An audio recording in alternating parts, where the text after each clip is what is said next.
They thought they were unstoppable.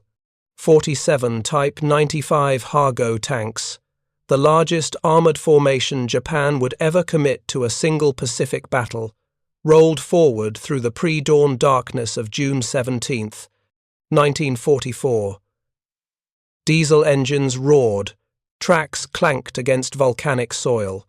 Inside each cramped steel hull, three-man crews felt the familiar vibration of their machines in motion, the same tanks that had crushed Chinese resistance, the same design that had proven itself across Malaya and the Philippines. These crews had trained for years. Many had combat experience spanning multiple campaigns. They trusted their equipment absolutely.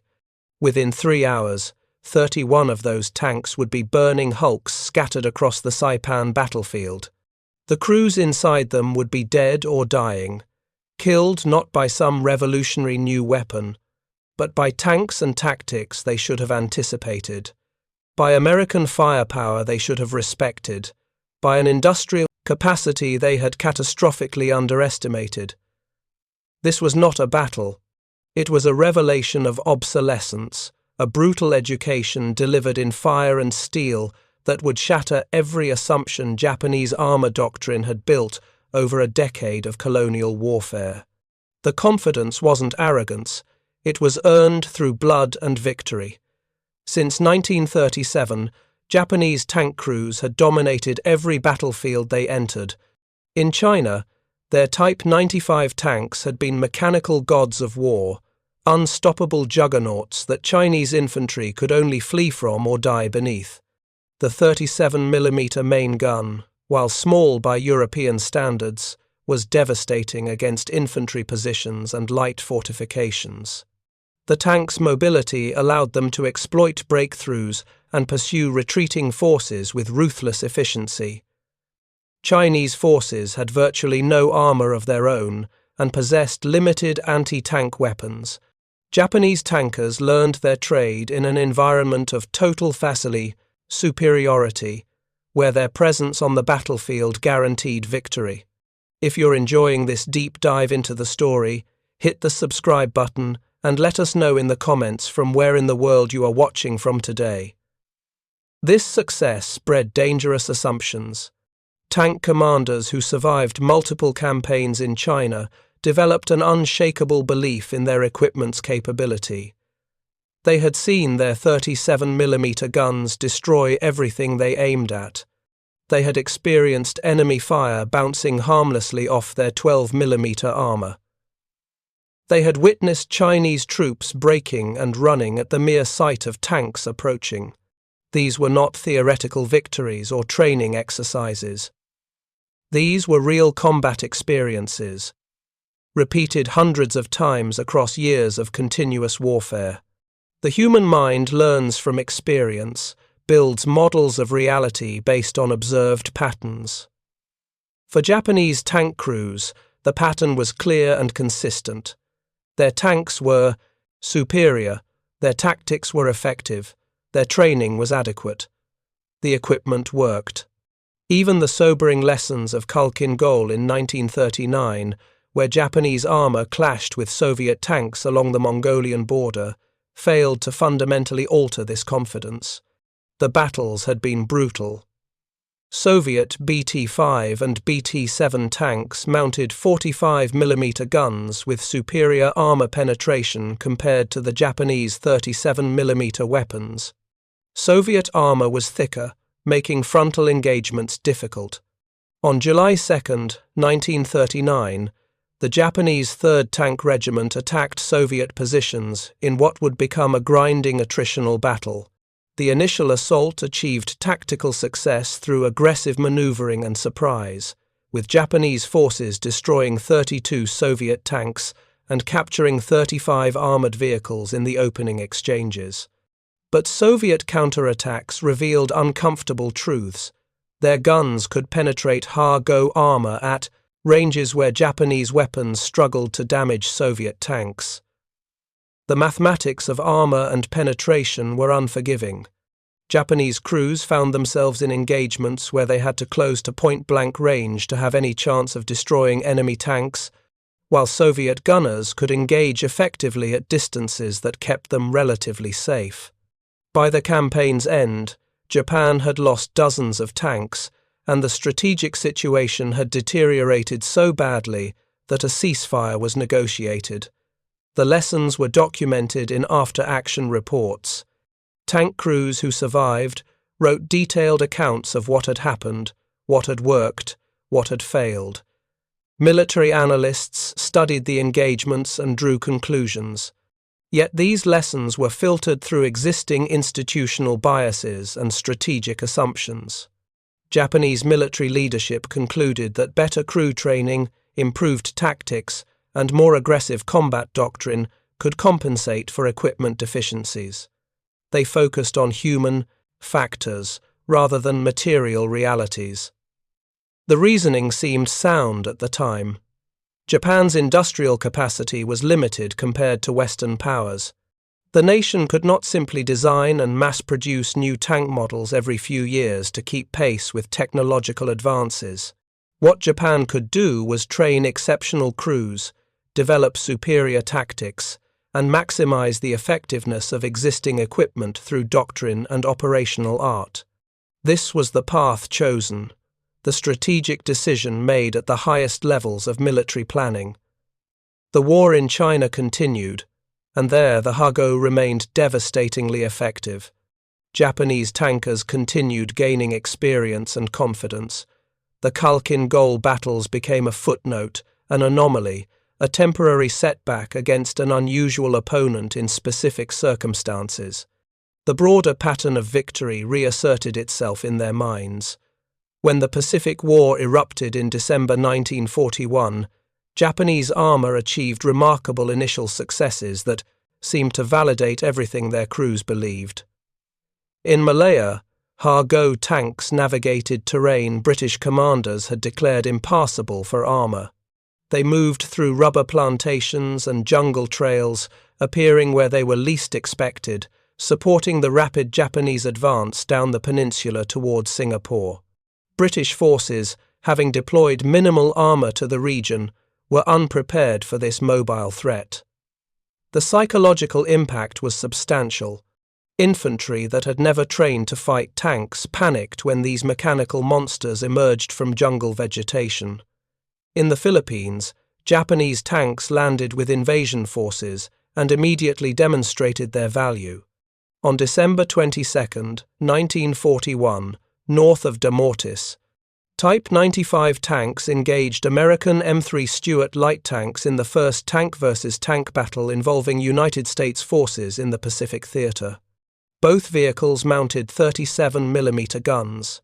The M3 had superior armor, 32mm on the turret, compared to the Hago's 12mm, representing nearly 3 times the protective thickness.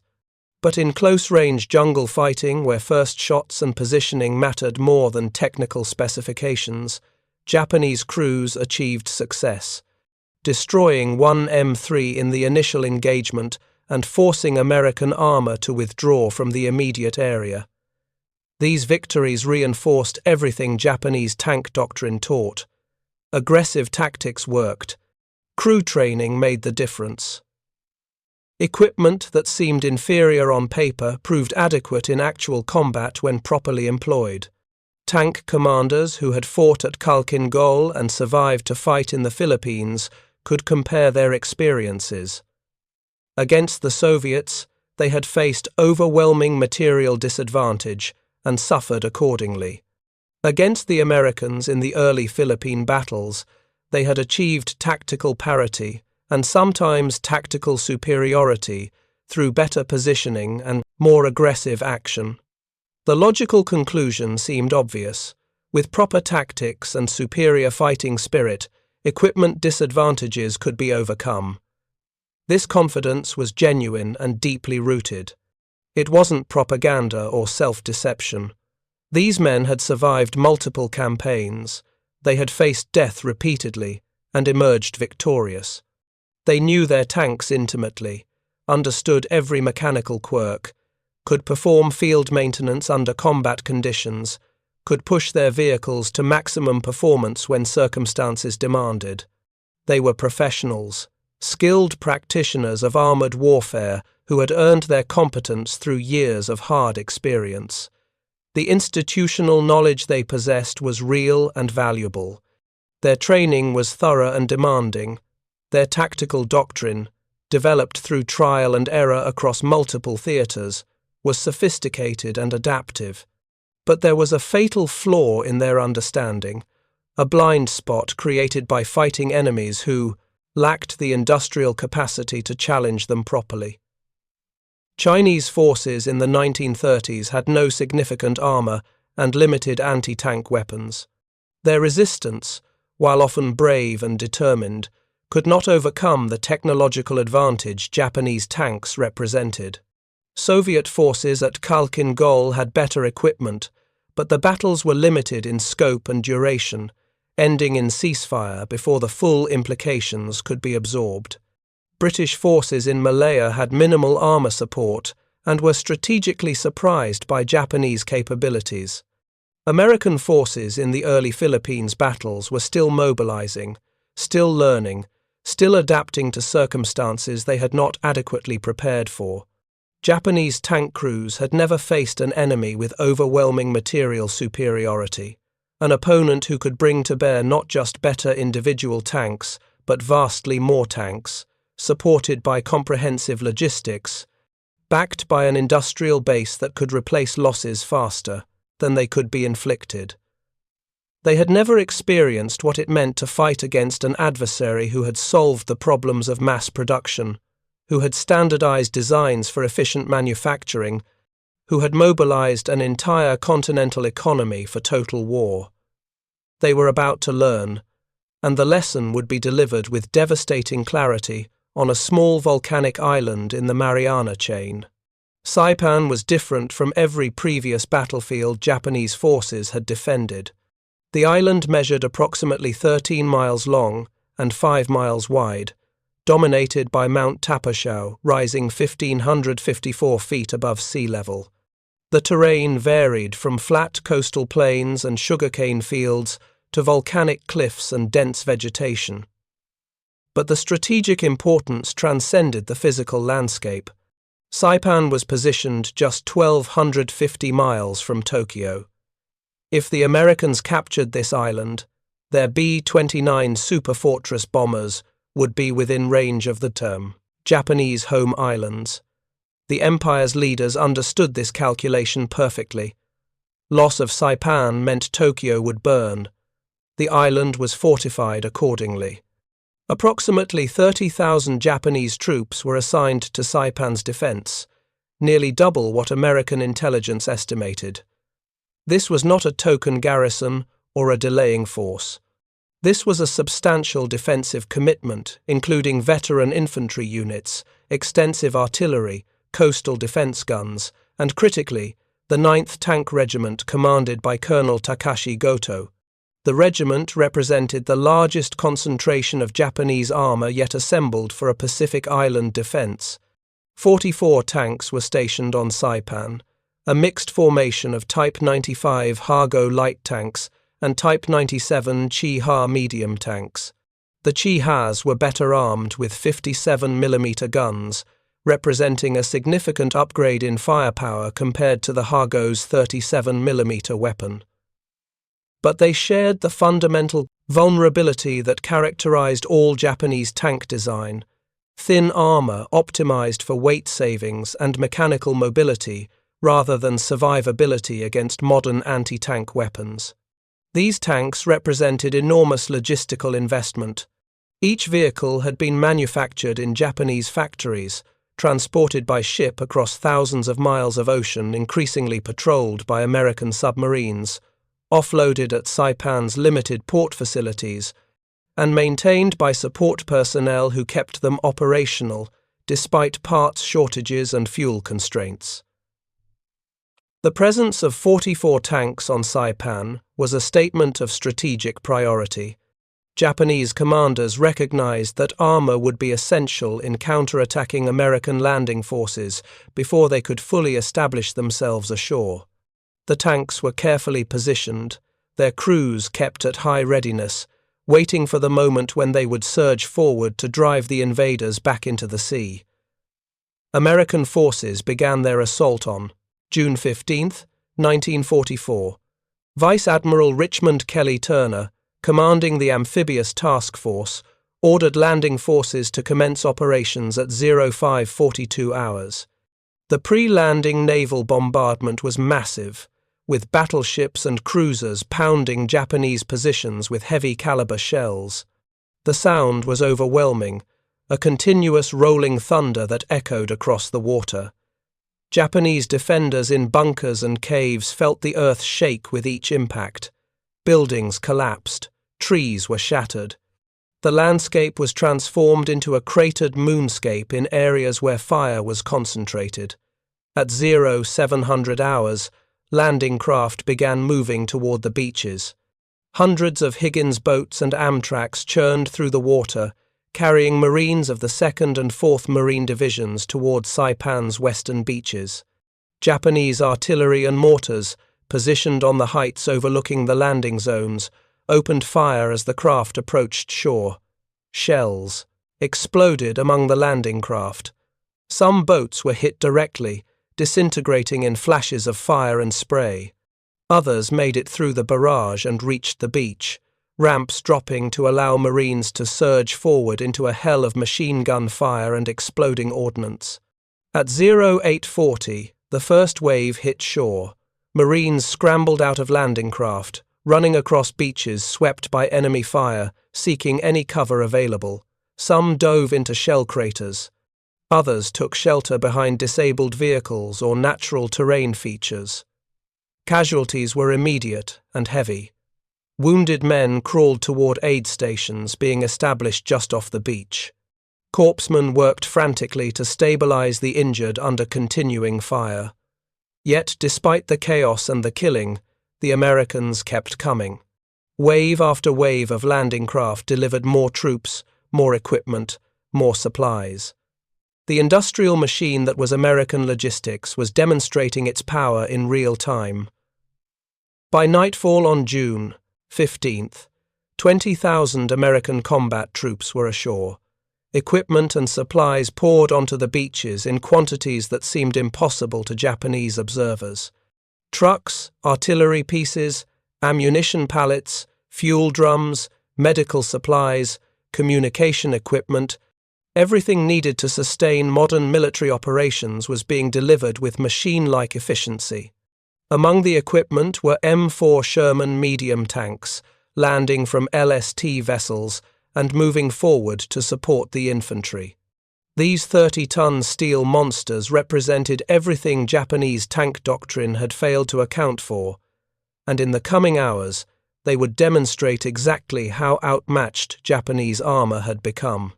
If you find this story engaging, please take a moment to subscribe and enable notifications. It helps us continue producing in-depth content like this. The Marines established a beachhead, but it was not yet secure.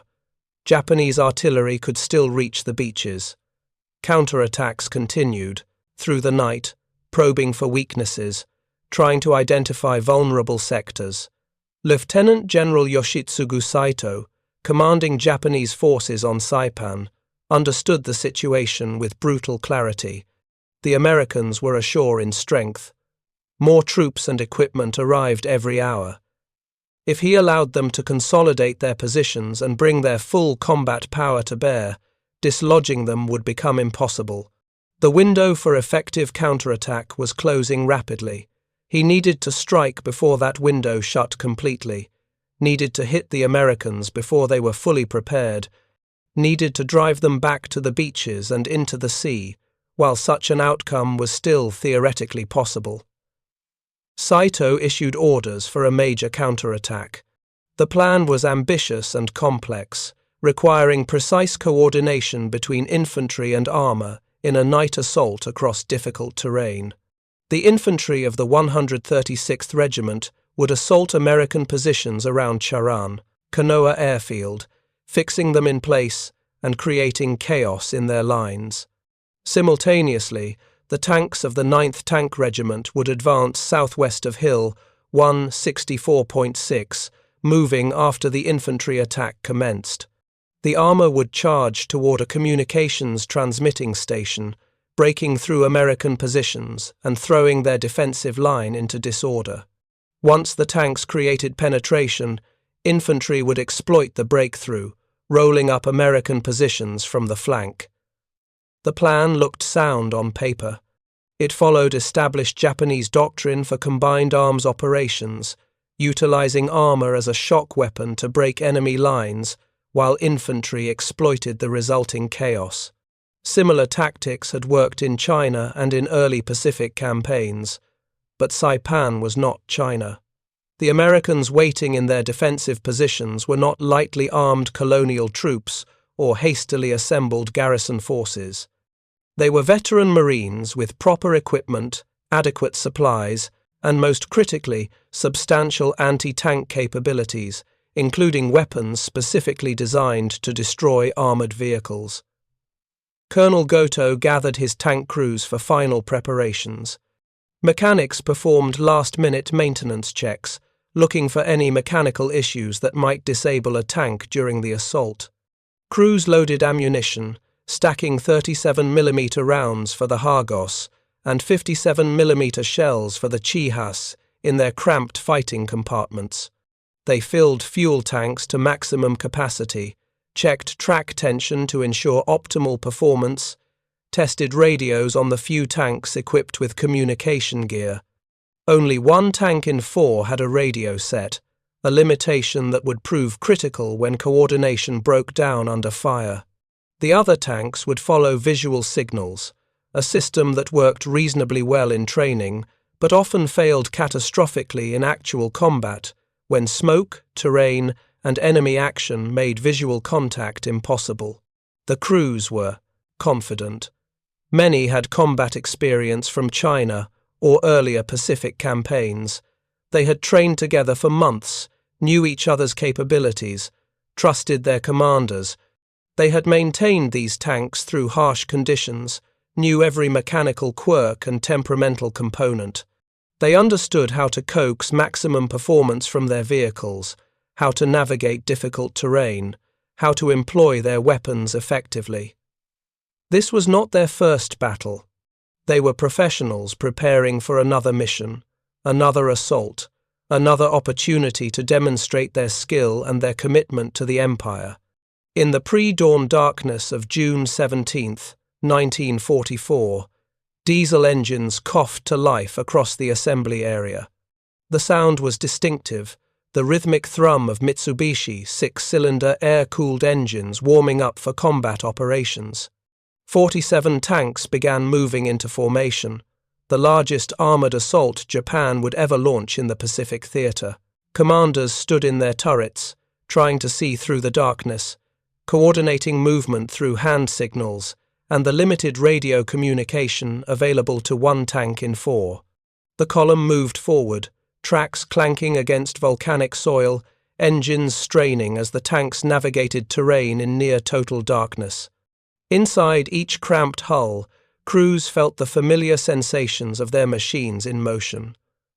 The vibration through the steel floor, the smell of diesel exhaust seeping into the fighting compartment, the mechanical sounds of transmission and suspension working under load. They advanced toward American lines with the confidence born from years of success. These crews had crushed every enemy they encountered. They had broken Chinese defensive lines, had fought Soviet armor at Khalkhin Gol and survived, had achieved tactical victories in Malaya and the Philippines. Their equipment had proven itself across multiple campaigns and diverse terrain. The Type 95 Hargo was reliable, mobile, and adequately armed for its intended role. The Type 97 Chi-Ha medium tank was even better, mounting a 57mm gun that could destroy fortifications and suppress infantry with high explosive shells. Together, these tanks represented the accumulated experience and combat-proven doctrine of the Imperial Japanese Army's armored forces. The crews trusted their machines absolutely, believed in their training completely, and advanced toward the enemy with every expectation of success. American sentries heard them coming long before visual contact was possible. The sound of diesel engines at full throttle carries surprisingly far in the pre-dawn stillness. Officers shouted orders across defensive positions. Men grabbed weapons and moved to fighting positions they had prepared during the previous day. Anti-tank gun crews traversed their 37mm M3 guns toward the approaching sounds, loading armor-piercing rounds and preparing for engagement. Sherman tank crews, who had positioned their vehicles in hull-down positions overlooking likely approach routes, climbed aboard their tanks and started engines. Commanders opened their cupolas and scanned the darkness with binoculars, trying to acquire targets. Machine gun teams checked their weapons and ammunition, ensuring belts were properly loaded and mechanisms were functioning.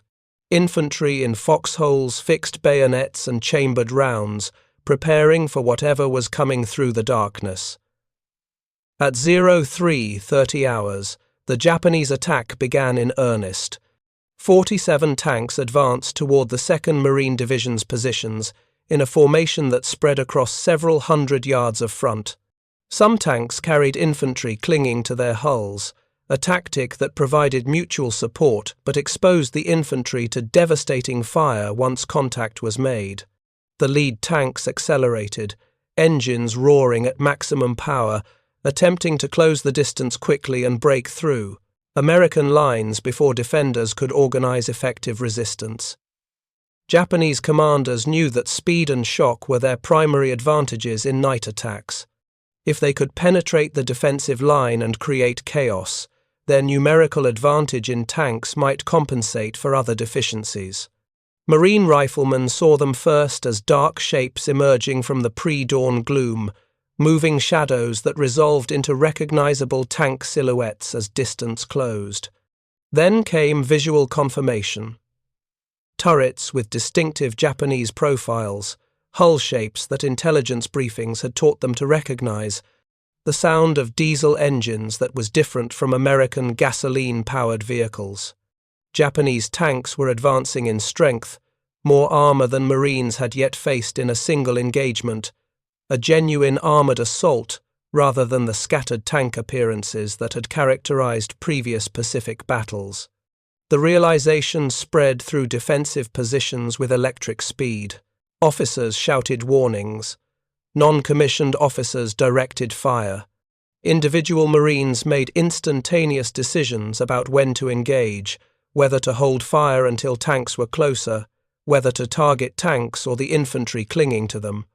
Then Sherman tanks opened fire, and the nature of the battle changed fundamentally. The M4 Sherman medium tank mounted a 75mm M3 gun as its main armament, a weapon with completely different performance characteristics than anything Japanese armor could field. The gun had a muzzle velocity of approximately 2,400 feet per second with standard armor-piercing ammunition, generating kinetic energy sufficient to penetrate the Hago's 12mm armor from over a mile away. The gun was stabilized in the vertical axis, allowing reasonably accurate fire even while the tank was moving, a capability that provided enormous tactical advantage. Sherman gunners could engage targets while maneuvering, could fire, and relocate before return fire arrived, could maintain initiative through superior fire control systems. The first Sherman rounds struck Japanese tanks with devastating effect. 75mm armor-piercing projectiles hit Hagos and Chihaz, traveling at supersonic velocities, carrying kinetic energy that thin Japanese armor had no chance of resisting. Tanks were penetrated cleanly, rounds passing through armor and continuing into crew compartments where they detonated or fragmented, killing crew members and igniting ammunition. Some tanks exploded immediately as ammunition cooked off from the initial penetration. Others burned from internal fires that spread through the cramped fighting compartment. Still, others were mobility killed, their engines destroyed or tracks broken, leaving them stranded on the battlefield as stationary targets for follow-up shots. Japanese tank commanders who survived the initial volleys tried desperately to return fire. They traversed their turrets toward muzzle flashes, attempting to identify and engage the Shermans that were killing them. Their 37mm and 57mm guns fired, sending armor-piercing rounds downrange toward American positions. The projectiles struck Sherman armor and bounced off, ricocheting into the darkness with distinctive metallic pings that American crews would later describe in after-action reports. The Japanese guns simply lacked the penetrating power to defeat Sherman frontal armor at combat ranges. The M4's hull front was 51mm thick, angled at 56 degrees to provide effective protection equivalent to approximately 75mm against anti-tank projectiles. Japanese 37mm armor-piercing rounds could not penetrate this protection at any angle that allowed meaningful engagement. Even the 57mm Chi-Ha guns achieved only marginal penetration capability against Sherman side armor at very close range, and none of the Japanese tanks survived long enough to maneuver into flanking positions where such shots might be possible. One Japanese tank commander, whose Hago was hit and disabled by Sherman fire but whose turret could still traverse, refused to abandon his position. He ordered his gunner to continue engaging, to keep fighting even though their tank was immobilized and burning. The 37mm gun fired repeatedly at the Sherman that had destroyed them, each round striking the American tank's turret face and bouncing off without effect. The Sherman's commander, watching through his cupola, later reported feeling almost embarrassed by the futility of the Japanese fire. His tank was taking direct hits from a weapon that should theoretically be capable of harming armored vehicles, yet the rounds were having no effect whatsoever. After several Japanese shots bounced off, the Sherman gunner traversed carefully, aimed with deliberate precision, and fired a single, 75mm high-explosive round. The Hago disintegrated, turret blown completely off the hull ring by the blast, ammunition cooking off in a cascade of secondary explosions that illuminated the battlefield for several seconds. But the Shermans were not the only threat Japanese armor faced. Marine machine gunners positioned throughout the defensive line opened fire with their Browning M2 heavy machine guns, 50-caliber weapons that would prove unexpectedly devastating against thin Japanese armor. The M2 fired a 12.7mm round at muzzle velocities exceeding 2,900 feet per second. The standard ammunition mix included armor-piercing rounds specifically designed to defeat light armor and fortifications. These rounds could penetrate 23mm of face-hardened steel armor plate at 200 meters, nearly twice the maximum thickness of Hago armor. At the close ranges where this battle was being fought, the 50-caliber armor-piercing rounds had more than sufficient penetrating power to defeat Japanese tanks completely. Marine machine gunners who had trained extensively with their weapons but never expected to engage tanks opened fire almost experimentally, not entirely certain their weapons would be effective against armored targets. What happened shocked both sides. The 50-caliber rounds didn't just impact and ricochet. They penetrated cleanly, punching through 12mm armor plate as if it were tin sheeting. Some rounds went completely through thin sections of armor, entering one side of a tank and exiting the other after crossing the cramped interior. Inside Japanese tanks, crews experienced something far beyond normal combat stress. They were being killed by machine gun fire, by weapons they had been taught could not harm tanks, by infantry support, weapons that should have been merely annoying rather than lethal. The psychological impact was devastating. Japanese tank, doctrine, training, and combat experience had all reinforced a fundamental assumption: armor protected crews from small arms fire. Rifles and light machine guns were ineffective against tanks. That was the entire purpose of armor, the basic premise of armored warfare. Tanks allowed crews to operate in environments where infantry could not survive, to advance under fire that would pin down or destroy unprotected troops, to engage enemies from positions of relative safety. But American .50 caliber machine guns were violating this fundamental premise. They were penetrating armor that should have stopped them. They were killing crews who should have been protected. The realization spread through Japanese tank formations like psychological poison, destroying confidence and undermining the will to continue advancing into fire that their armor could not resist. One Hago commander, advancing directly toward Marine positions, watched in horror as .50 caliber tracer rounds walked toward his tank. The distinctive orange-red tracers arced across the battlefield in brilliant lines, then impacts on his tank's frontal armor, heavy thuds that he felt through the hull structure. Then penetrations, rounds coming through the 12mm plate and crossing his fighting compartment. His gunner was hit, killed instantly by a .50 caliber round that entered through the hull front and struck him in the chest. The commander himself was wounded by fragments from a round that penetrated near the driver's position and fragmented against internal equipment. He ordered his driver to reverse, to back away from the killing ground, but the tank's engine was already dying from hits to the cooling system. They abandoned the vehicle and ran toward Japanese lines through a storm of small arms fire. The commander survived. His driver and gunner did not. Another crew, whose tank was hit repeatedly by .50 caliber fire, experienced the terrifying reality of being inside a vehicle whose armor was being systematically penetrated. Each impact was loud, a sharp metallic crack followed by the whine of fragments ricocheting around the interior. The hull machine gunner was killed by a round that came through his position's armor. The driver was wounded by fragments. The commander, standing in the turret and trying to direct fire, was hit in the shoulder by a .50 caliber round that penetrated the thin turret side armor. The round passed completely through his shoulder and continued out the opposite side of the turret, leaving 2 clean holes in the armor.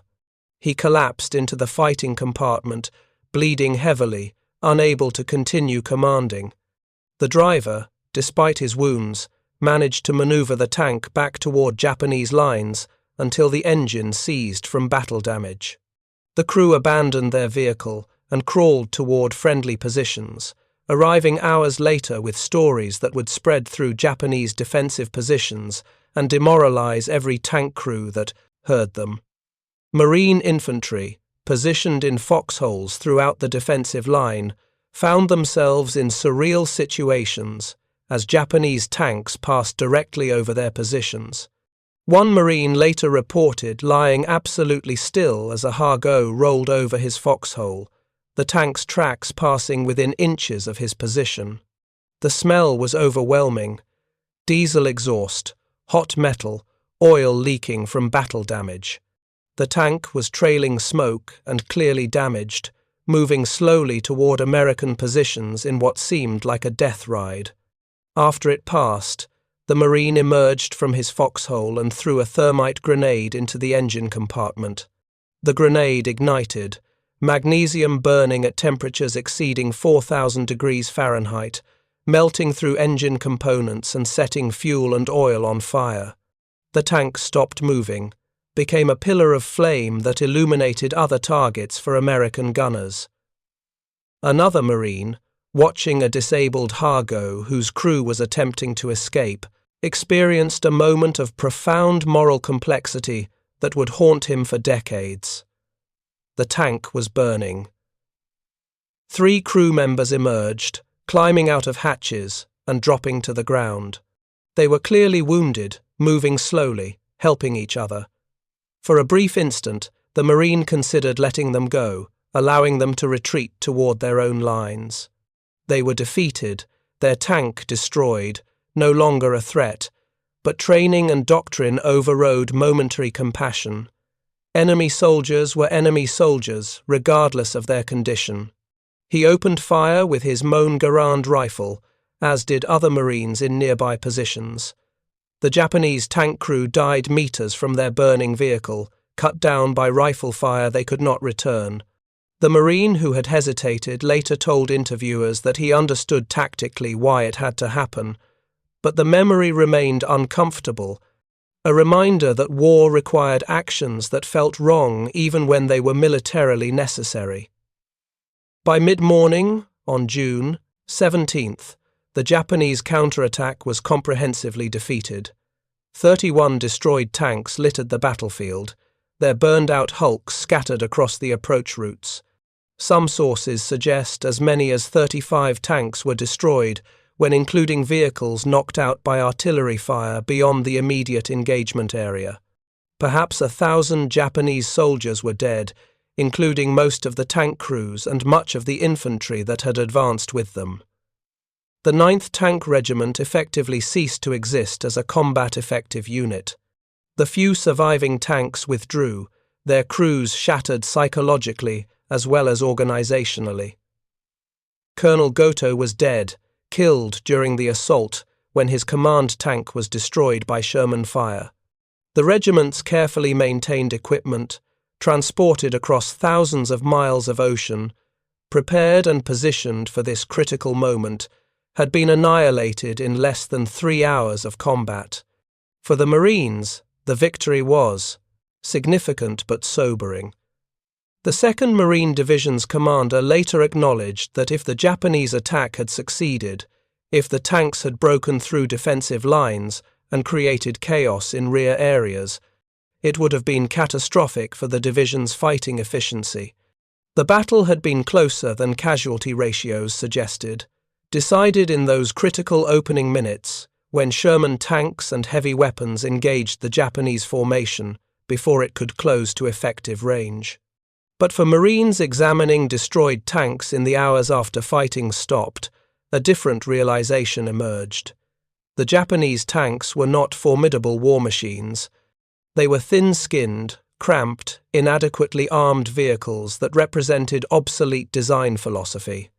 50-caliber machine gun holes in armor told a story that every Marine understood immediately. These tanks could not protect their crews against weapons available to every American infantry unit. The psychological impact on surviving. Japanese tank crews spread throughout Saipan's defensive positions and eventually to other islands where Japanese armor was stationed. Tank crews heard what had happened, learned that American heavy machine guns could penetrate their armor, discovered that Sherman tanks could destroy Argos from ranges where Japanese guns could not even scratch American armor. The realization was devastating. Equipment they had trusted absolutely, machines that had protected them through multiple campaigns, vehicles that represented years of training and combat experience, were revealed as death traps against properly equipped opponents. Many Japanese tankers began requesting transfer to infantry units, preferring to fight on foot rather than die trapped inside steel coffins that offered no protection. Others simply became fatalistic, understanding that their survival was unlikely, but continuing to perform their duties because duty was all that remained. The broader strategic implications of Saipan's fall extended far beyond the tactical defeat of one tank regiment. With the Marianas in American hands, B-29 Superfortress bombers could reach Tokyo, just as Japanese strategic planners had feared. The psychological impact on Japanese leadership was severe. Emperor Hirohito recognized that American control of Saipan meant the home islands would be bombed, that civilians would die, that the war was turning irrevocably against Japan. Prime Minister Hideki Tojo resigned on July 18, 1944, accepting responsibility for the disaster. For the first time, Japanese media admitted publicly that the war was going poorly, that victory was no longer certain, that sacrifices would be required. The loss shattered Japan's carefully maintained narrative of inevitable triumph, exposed the vulnerability that military censorship had hidden from civilian population, and began the psychological process of preparing the nation for eventual defeat. For Japanese tank crews across the Pacific, Saipan represented a watershed moment. They now understood that their equipment was fundamentally inadequate for the war they were fighting. But this knowledge changed nothing about their circumstances. The tanks they had were the only tanks Japan could provide. The nation's industrial capacity, strained by years of war and increasingly cut off from raw materials by American submarine warfare, could not produce modern tanks in quantities that would make any difference. Strategic priorities focused on aircraft production for kamikaze attacks and coastal defense artillery for the anticipated invasion of the home islands. Tanks were relegated to low priority, acknowledged as important but not critical enough to justify diverting resources from other programs. Japanese engineers had designed better tanks. The Type 3 Chinu mounted a 75mm gun, with performance approaching the Sherman's main armament. The Type 4 Chi-2 featured even heavier armament and improved armor protection, but these existed primarily as prototypes or small production runs. Only 166 Chi-Nus were built during the entire war. 2 Chi-Tos were completed. None saw combat. They were saved for the defense of Japan itself, held back for battles that never came, while tank crews in the Pacific continued fighting with equipment everyone knew was obsolete. The contrast with American production was almost incomprehensible. The Detroit Tank Arsenal, a single facility built specifically for tank production, could produce more Shermans in a typical month than Japan produced tanks of all types in a typical year. But Detroit was not alone. Fisher Tank Arsenal in Grand Blanc, Michigan, produced over 11,000 Shermans. American Locomotive Company in Schenectady, New York, built 2,300 tanks. Baldwin Locomotive Works, Lima Locomotive Works, Pacific Car and Foundry, Pressed Steel Car Company, Pullman Standard Manufacturing, Federal Machine and Welder all contributed to an industrial mobilization unprecedented in human history. 10 major manufacturers plus countless subcontractors producing components created a production system that delivered 49,234 Sherman tanks by war's end.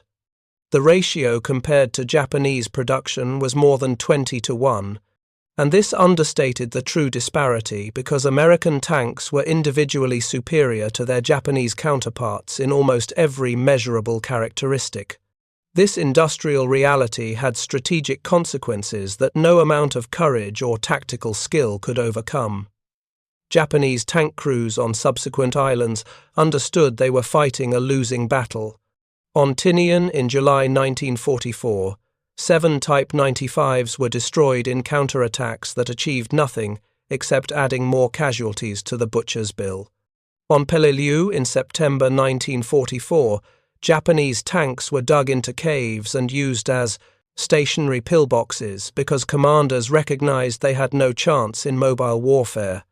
On Iwo Jima in February 1945, Colonel Takeichi Nishi's 26th Tank Regiment buried their tanks in volcanic ash up to the turrets, employing them as armoured bunkers because the vehicles provided more protection when stationary than when moving. Even used as static defensive positions, the tanks remained vulnerable. 50 caliber machine guns could penetrate turret armour. Flamethrower tanks could direct napalm into open hatches and vision ports, cooking crews alive inside their steel coffins.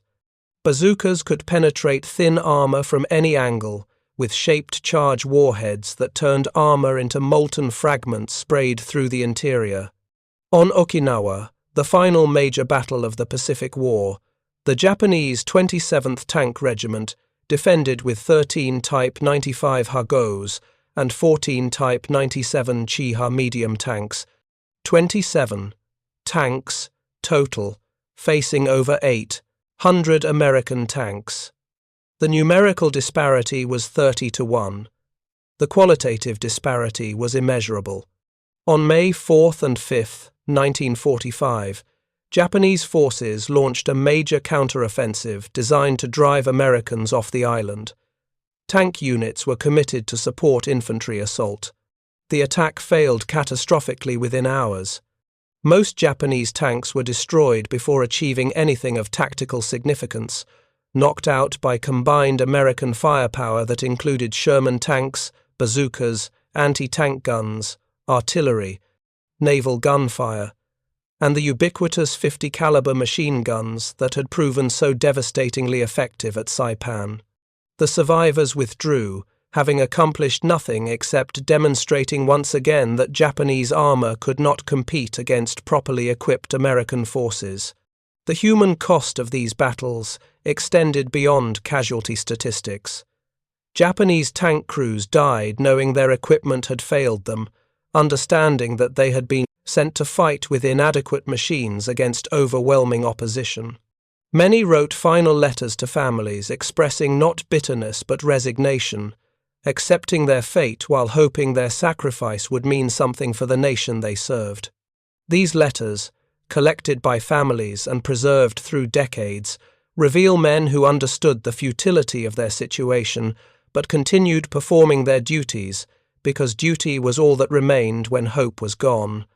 They are heartbreaking documents, windows into the psychological state of men who knew they were doomed but continued forward anyway, because their culture and training left them no alternative. For American forces, the lessons learned at Saipan and reinforced through subsequent battles informed tactics for the rest of the war. Japanese tanks were not considered serious threats. Standard infantry heavy weapons, particularly 50-caliber machine guns, were effective against them. Combined with bazookas, anti-tank guns, and Sherman tanks, American forces possessed overwhelming firepower against Japanese armor. This knowledge changed how Marines and soldiers approached island battles, eliminating the fear that comes with facing armor and allowing them to focus on the genuine threats. Well-prepared defensive positions, extensive cave systems, and determined infantry willing to fight to the death. The story of Japanese tanks in the Pacific War is ultimately a story about industrial capacity, strategic planning, and the consequences of fighting a peer adversary with equipment designed for colonial warfare. The Type 95 Hago was not a bad tank for its original purpose. It was mobile, reliable, and adequately armed for operations against opponents with limited anti-tank capability. But it was catastrophically inadequate for fighting the United States, a nation that could mobilize continental industrial capacity for total war, that could design and mass-produce tanks vastly superior to anything Japan could field, that could deliver those tanks to battlefields across 2 oceans while maintaining comprehensive logistics to keep them operational. Japanese tank crews paid the price for strategic decisions made years before the Pacific War began, decisions to prioritize naval and air power over ground forces, to assume that fighting spirit could compensate for material inferiority, to believe that early victories indicated long-term viability. When those assumptions collided with reality at Saipan on June 17, 1944, the collision was measured in burning tanks and dead crews, in shattered equipment and destroyed confidence, in the brutal revelation that courage means nothing when your armor can be penetrated by machine guns. Thank you for watching. For more detailed historical breakdowns, check out the other videos on your screen now and don't forget to subscribe.